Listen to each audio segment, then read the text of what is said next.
The steps creaked as I made my way down to the basement in the regular spots.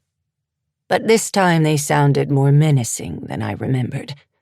Then again, I had been drinking for several hours, so it might have been the vodka messing with my head. My hand gripped the weathered wooden railing. Its surface felt rough and splintered beneath my fingers as I tried to steady myself.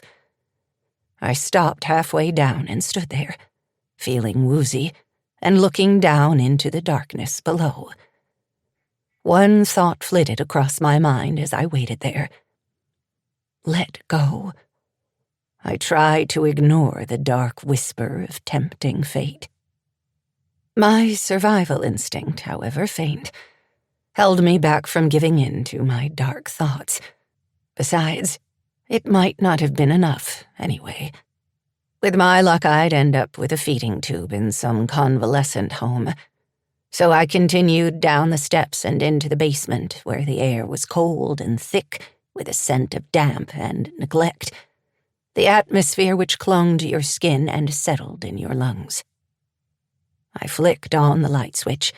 Fluorescent lighting flickered for a moment, until it finally bathed the basement in an off-white, weak light.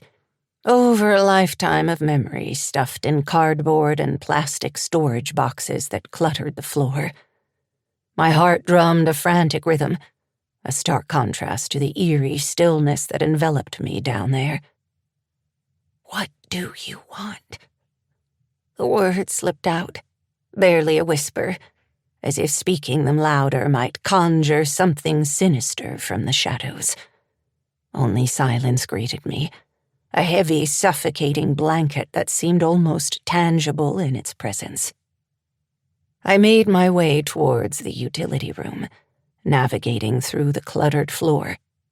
The door to the room was ajar. I stepped inside. Amidst the mundane, the root cellar door, the hum of the chest freezer, the drip of a leaky faucet, sat an anomaly. A blue accordion folder. I'd placed it on top of the dryer days ago, but I couldn't go through it. It sat there watching me, casting its judgment. I glanced at the meat freezer next to it. "What do you want from me?" I asked, but there was no response. With trembling hands, I reached for the box, its contents a Pandora's box of pain and regret. I grabbed the folder and sat down on the floor with my legs crossed. I carefully spread it open. A face from the past confronted me. A stack of missing child flyers, each one a testament to a moment frozen in time, to a pain that had never dulled. They were all the same boy, his face tilted to the left, an awkward, crooked smile, and wide brown eyes stared back at me. The boy frozen in time. Each flyer was from a different year, one for each year since he had gone missing. A stack of 15 flyers with slightly different verbiage, but the same picture of the same boy looked back at me as I shuffled through them. Tears broke free, tracing paths down my cheeks as I cradled the flyers close to my chest.